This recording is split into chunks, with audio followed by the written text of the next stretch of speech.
Okay. Do you tell your terrible story? Go ahead. So I am Cooper Tires. I'm in my like third year with them, and the guy says, "Hey Travis, are you interested in IndyCar racing?"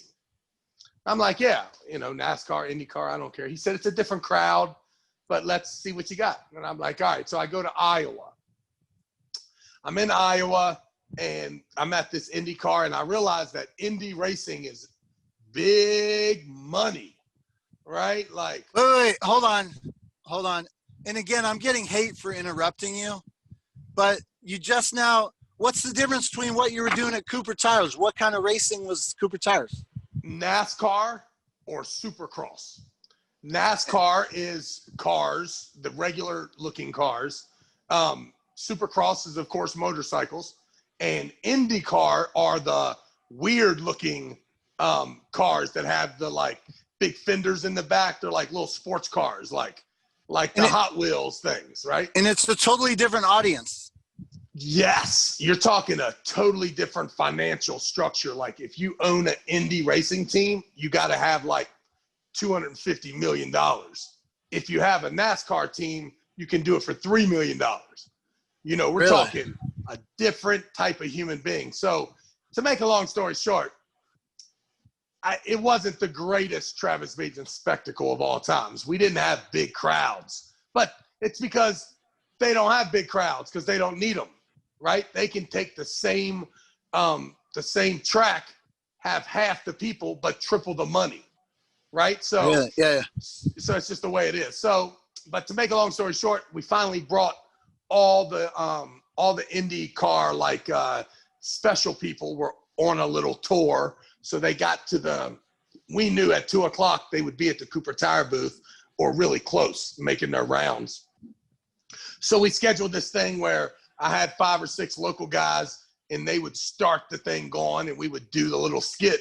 But instead of trying to do it all day, we were going to concentrate on that 15, 20 minutes and really try to capture whatever we could.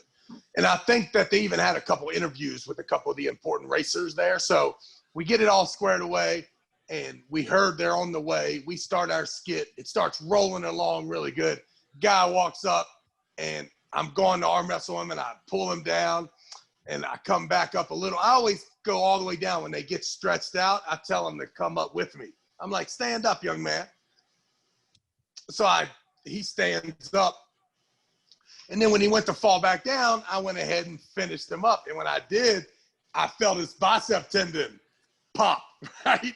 I mean, and it rolled up his sleeve, like right away.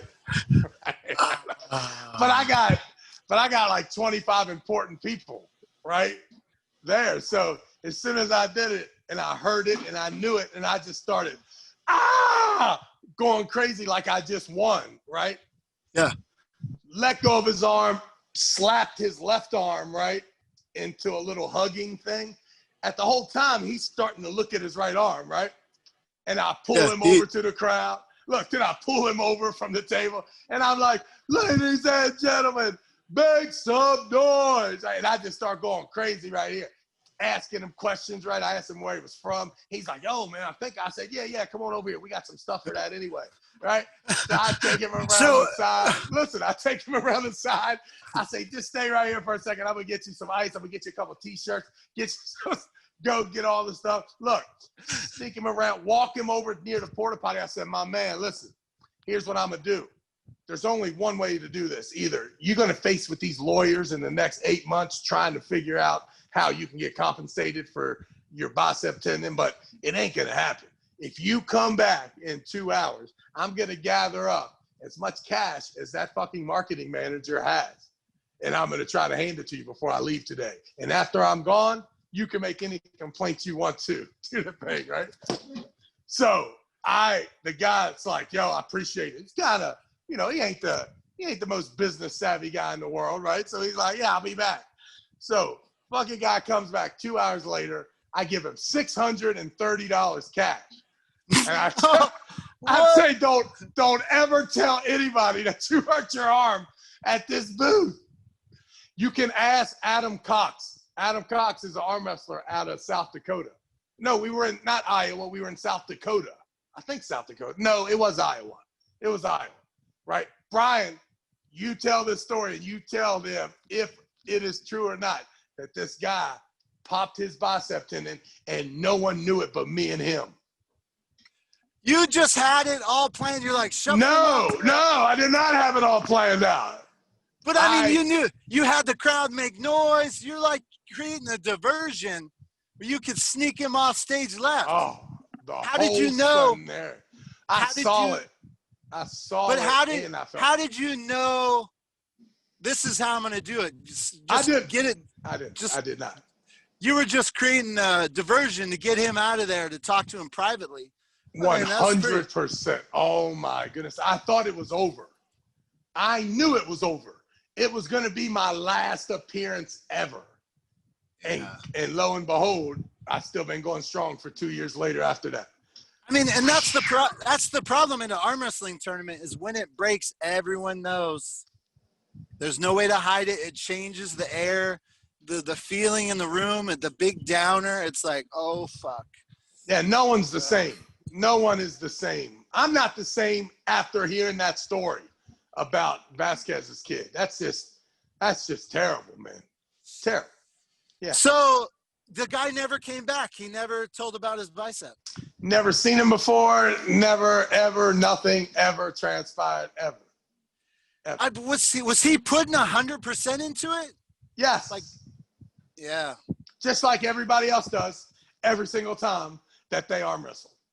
So when I meet up with these guys, so ArmBet just came out. Dude, you put in your geolocation tracker, people pop up, I want to arm wrestle you. And I'm going to go arm wrestle these bitches. I need content. And you're saying someone's going to break an arm. 100%. 100%. You need to make sure that they give you the video waiver. You need to say, hey, have you ever seen anyone break their arm at arm wrestling? And the person's going to say, yeah, I saw it on the internet. You should say, do you think that they thought that was a possibility before they did it? The answer is no. The answer is no. But it has happened. First of all, you always find out the guy's got a bone situation afterwards. You're like, what? Oh, yeah, I broke my other arm 7 times at the playground. My mom says I got a calcium problem. Well, my man, you may want to think about that before you call me a bitch on Arm Bets about arm wrestling or on our show. So I'm just telling you, be careful, be transparent. Yeah. Make sure that you show them this clip. My man, you are going to break your arm. That's what happens if you don't arm wrestle and you come in and some guy moves his hand 1 inch up into your hand and causes your connection with that all pretty stuff that you used to do. It's all different. And now there's a different tool in your hand. It's bigger. It's pulling at a different angle. And for whatever reason, you have zero respect for it. And you will continue to go as hard as you possibly can with no understanding and no direction. And you're doing it against a person that has been around it for 20 years, right? Has no idea from a strength standpoint, only from a leverage standpoint, how to manipulate this grip. It is easy for you to break someone's arm, Gary. Easy. Okay, let's pause. Travis Bagent. All you bitches out there talking shit, Travis just told you your shit's gonna get broken against Gary Roberts. So don't call me out, motherfucker. Don't call me out. If you beat Gary, it's gonna be great for his numbers. If he beats you, your arm is gonna hurt for a long time, or you're never the same again. Don't talk shit to Gary Roberts. He will break your arm. Let's just use it. I guess everyone on the internet hates Chris Gobby. I guess he called. I do not hate Chris Gobby. And the reason that I don't hate Chris Gobby is because I do know that Chris Gobby's personality, the decision that he has made from a arm wrestling, personality, is to say the most ignorant, disrespectful thing that he can come up with. And he's eager to hear your debate, especially if you get all butthurt and emotional about it. However, if you let him talk about his solution, it makes absolutely no sense at all. And he's easy to then be critical of too. You just have to make sure he's not only being critical of what you're doing, but he also has to tell you the correct solution and then have it make some sort of sense. Well, the point is, I guess he called Devin Laird a coward or something. To my internet haters, if you call me a coward, I promise you, I will get on an airplane with my camera in tow, and I will find your ass, and I will say it to my face. I will get a show out of it, calling you out, because I create content, mother fluffers. That's what I do. So if you want to challenge me, I'll make a show out of it. I don't want you to hurt yourself, but I'll create content. I can't. Hey, not every clip. At their own risk. Hey, Yeah. At your own risk, but don't get it twisted. Don't get it twisted. You tell them you're going to be triple capped, wrist curled, laying on that tricep and talking about you feel real strong. Oh, you're really good. And slowly but surely, you're just riding up that hand.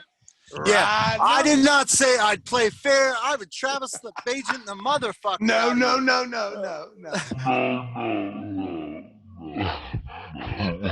Wait. You will Devin Laird. You will Devin Laird this shit out of him. Travis Bagent is a fair guy.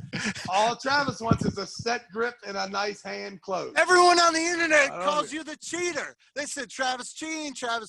I can't tell. I have no idea if you're cheating or not. But when I read your hater comments, they're filled with cheaters. I don't know if it's true or not, but I have a very high moral standard. Integrity is a big part of how I was raised. You can promise if you're competing against Travis, you're in the fairest situation ever. That's one thing about me. You have the highest morals? The highest? The highest of all. The highest of all. All I know is you can check my background. Never in the history of my life have I ruined a family by breaking their 13-year-old kid's arm at an arm wrestling tournament. Never have I done that. So you know what I did to try to make it right? I can only imagine. What could you possibly do? The only thing I could do was offer my man a lifetime membership to RMTV. and then before he's 15, you shut it down. Yeah, I'm out of business within a couple years. I'm not telling Jonathan what to do, but he may be able to reopen this case. Well, let me just tell you, as we've mentioned in previous episode, I'm low budget. Can you imagine if I broke Bubs' arm while you guys were at the family picnic? Oh, why'd you have to invoke Bubs? Stop, just get in here. When you told me that that kid's arm got broke, I immediately thought about Tyson or Ezra. And I'm telling you right now, if you broke Tyson's arm, I would fuck you up. I don't care if your mom was there. I don't care. I am coming off the top rope, karate chop. Holy camoly, Gary. Dude, it's an awkward situation. Yes. I'm looking at here's the thing. I would like right now to give that kid a free subscription to Travis Bagent Unfiltered. Free. Click subscribe. It's free right now. But here's the thing. Yeah. The one thing that kept me from not being able to sleep nights forever is that he came up to me and he said, Gary, I want you to arm wrestle my son. I didn't seek out his son. He came to me. That's the only thing that that's the way those kids that took their kids over to Michael Jackson or those gymnasts that took their kids to that Dr. Phil. Oh my God!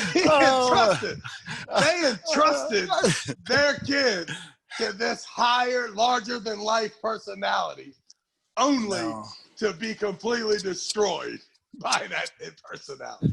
Holy shit, man! That is a sad story. I gotta sit on that for a second. As we're going through this litigation, I'm not participating in any WL tournament, right? Because you had to participate in one of the events in order to get ranked in the top 8. So how much time? Listen, how much time? Wait. Okay. How much time has gone by from the World Championships to now this? 6 months. 6 months. 6 months. I get the letter from the thing. There's a couple more months of litigation. Now we're up to January, February, March, and it's real crunch time. Now Steve Kaplan's like, the rules have been set up where you had to participate in different events. And if you were ranked this high from the events you come in, you didn't have to do this top 8 tournament in order to get in the finals. So come a week before the top 8, my last chance to participate in the 2017 event, Steve Kaplan calls and is like, yo, you got to come to this tournament in Chicago or you won't be able to pull in the championships. I'm like, the hell with you and those championships. You sued the Rockwell people. I'm going through all kind of problems. Oh my these God. guys, man. He's like, nah, we can work it out. Don't worry. I got some big things planned. I'm like, all right, my man. So hold on. In Rockwell, they don't care if you arm wrestle. Not at all. They love me. They don't care what I do. Just make money, have events, throw the product around, make sure the arm wrestling world and everyone knows that Travis Bagent's a Rockwell guy, and he gives away Rockwell gear and prizes at the tournaments, right? Coolest people in the world. Wow. Now, you got to understand how I met those guys. I met those guys while I was rocking the mic, and I was the baddest dude at the Supercross. And then when they tried to swoon me, I reversed it and swooned them even more and brought them to the box, right? The big box, right? So I had a pretty good setup for them thinking I was a cool guy. They agreed, and they're still on board with the Travis Bagent cool brand. So can I ask you, regarding effort to sue Rockwell, how much effort did they, let's say 10, they really were like going for it, or like a 5 is kind of half-assing? Would you describe the process of suing Rockwell as like a full effort, or like we'll just throw a little effort that way? Yeah, I don't want to presume that he didn't have bigger fish to fry. I mean, I'm sure the man's involved in big acquisition and business, right? I guess. Yeah. Right. If he gives me $250,000 over 2.5 years, he must be balling in some way. No one else does that, right? So, but to me, it was every other week you'd get the thing in the mail, and it just kept going forward, and then they set a court case and a court date and, the whole thing. So finally Rockwell said, listen, I think we can win, but we don't want to spend any more money. We're going to settle and end this thing. Then I call, I'm at that point, I'm going to arm wrestle in this top 8 thing. I end up beating Michael Todd. So wait, you agreed to go arm wrestle? Well, I agreed to go after that prize money because I was working the whole weekend, a whole year, right? So I done worked with Rockwell, made, I think $143,000 we did in entry fees over those Rockwell tournaments, right? It was awesome. And this was the Chicago event that Kaplan told you have to do? Well, the Chicago event was the last possible chance to qualify for the 2017 championships, right? So I strike a deal with Kaplan, get some hotel rooms, get a plane ticket, come out, win. I think it's $1,500 or something each. Wait a minute. 5 minutes ago, you said you told him go fuck yourself. All through the year. So the year started for them in September. So September, they're starting running the WAL state championships. If you won a state championship, any of the weight classes, you got to come to the finals. I got all the way to the end, and I didn't compete in 0.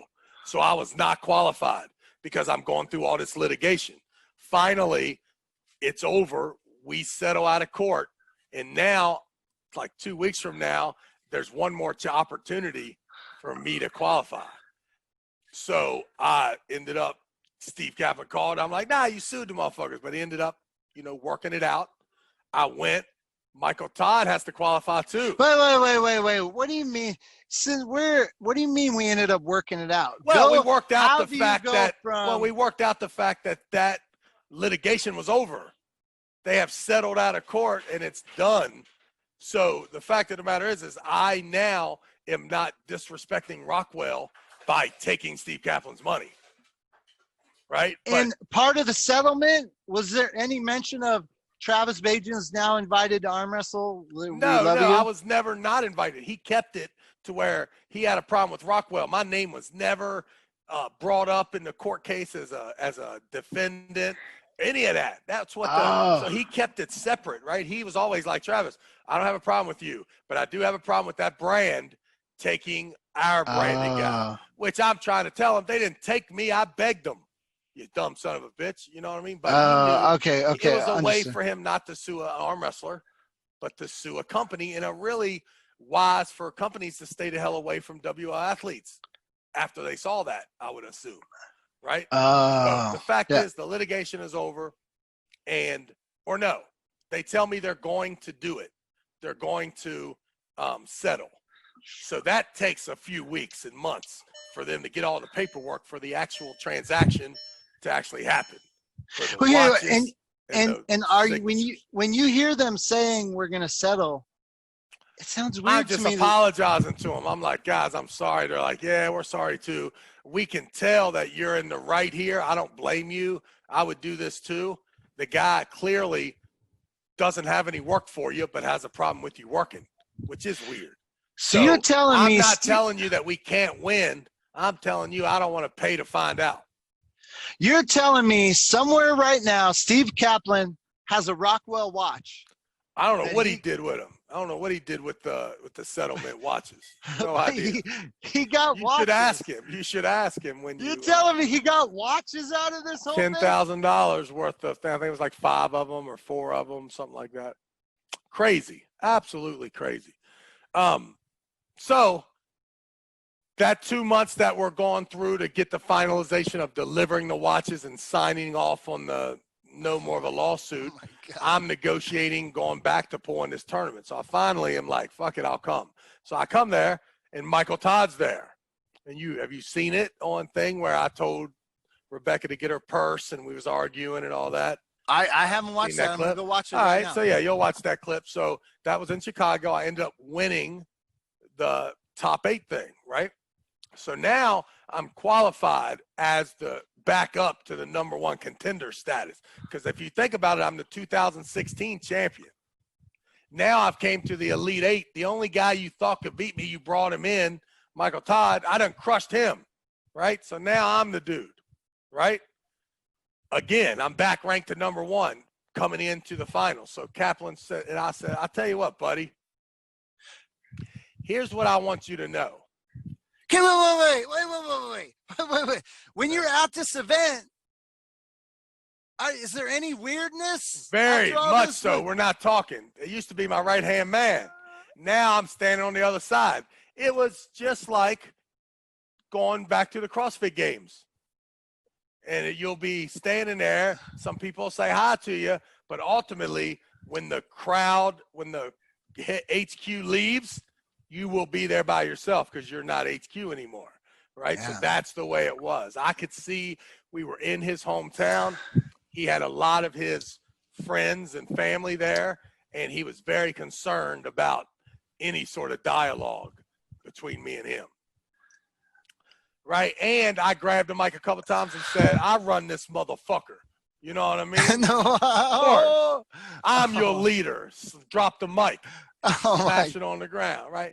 Being a complete jerk face, right? He's got new announcers there, new scorekeepers. I'm not being nice to them or anybody, right? Okay, wait. How close are we to the cancellation happening? Oh yeah, so 2 months. right? Month and a half. So right when it was over and I'm back to be having my flow again, now I'm back to being a heavy negotiator. So I go back to Steve Kaplan after now I'm back to being one of the number one guys waiting to come to the show in 2017 to, to being hard to deal with, right? Because now I still got personal feelings about the litigation. Right? Oh my God. So I'm like, yo, my man, here's what I want you to do. Lose my number unless, because he's talking about dropping the prize money a little bit or something. I'm like, hey, the next time you call me, make sure that you're calling to change my life. if you don't have $100,000 on the other line, do not call my phone. I'm out. Right? Lo and behold. Is this 100% spiteful because he sued Rockwell? Is this you like, oh, 100% spiteful that I'm not in charge, and now I got my swag back to the public because I am the defending champ, but I thought that because of the litigation, I wouldn't get to show it. But it just worked out to where I got to go to that last chance, which was really bad for them because the number one contender, the champ shouldn't even have to qualify in the last little thing. That was for the scrubs. You know what I mean? And guys like Michael Todd who were trying to get in for the first time. Right? So the whole time you're doing the Rockwell events, you're training and focused knowing you may have to arm wrestle? Including running the Supercross events for Rockwell now, a year later, right? Wow. Running the Cooper Tire events, not Rockwell events the next year, right? So I'm really into it. And I've got my dream is coming true. For the first time in my life, I scheduled all the Supercross events 6 months in advance. So I had arm wrestling tournaments at every single spot the night before or the day after. So that $7,500 is coming true every single weekend. Bam, bam, bam. Now I got my swag, right? So I'm okay. My so man. Hold on. And I'm terrified that he's about to find out about the Cooper Tire people and try to sue them. Yeah. Okay. So right before this conversation, are you like, is there a little bit of you that doesn't want to do that and wants to be like, okay, let's work. Don't lose my number. No. I just want you to know that I do not want to be a regular arm wrestler. I, however, am ready to have, you can have my 100% loyalty with $100,000 fucking check involved to it. Right, but I'm saying like that takes balls to make that kind of thing. Was there a little bit of you that wanted to come in with your tail between your legs and suck his dick? I would be if he was giving away $100,000 prize money, but he wasn't giving away $10,000, and it's really hard to win the money, right? So, and also too, I know if I go back to that championships and he's gonna re-up the contract, and he's gonna be battling. I've got, another year on this thing at this time that he still got me under contract for a whole nother year after that.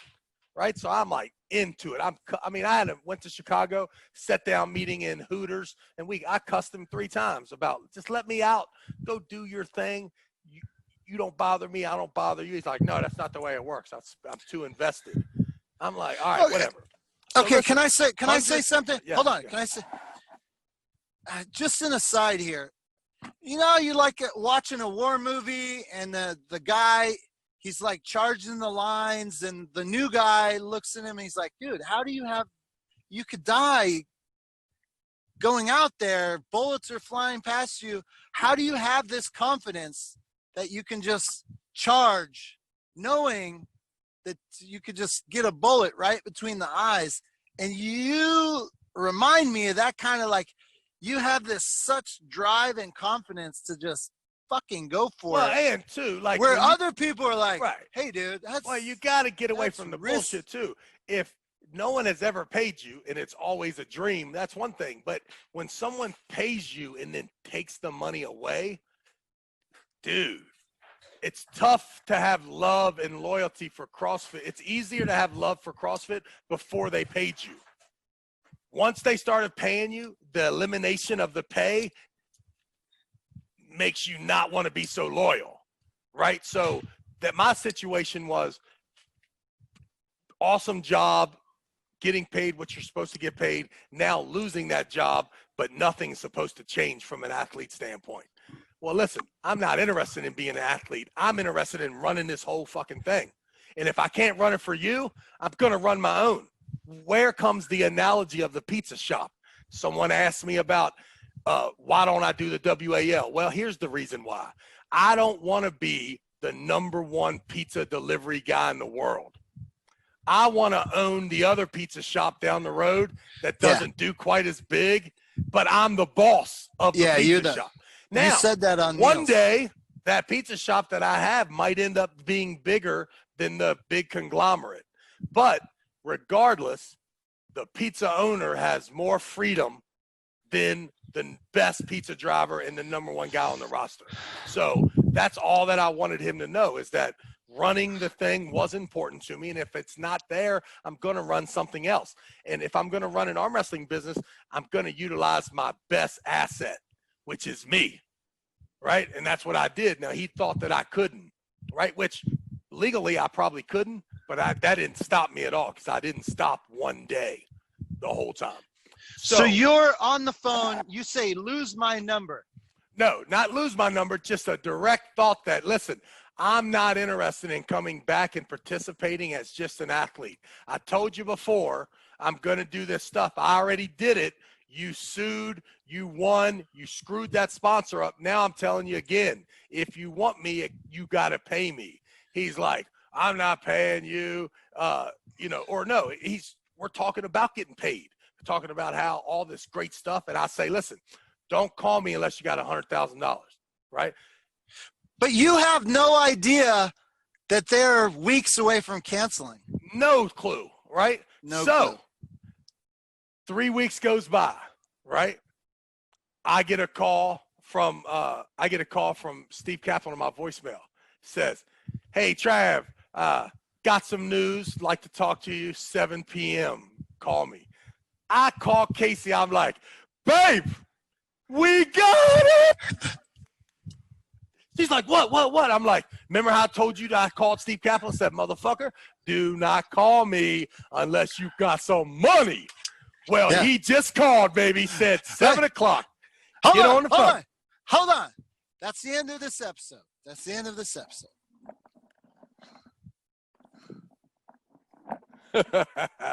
Oh, we got to save that. We got to save that. That's good shit. That's good shit, right? Yeah. Damn. I swear to God, I called her and told her we are hitting. Dude, that's good. We save that for next time. Crazy. All right. Okay. I got to get it. We done. I got to check on my baby. All right. You're the man, dude. I'll see you soon. Okay, bye. We hope you like the content. Thanks for stopping by.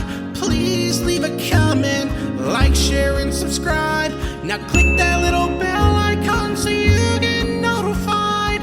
This was Gary Roberts and Travis Bagent live. Damn it! Do something else. Don't ever say them two names to me.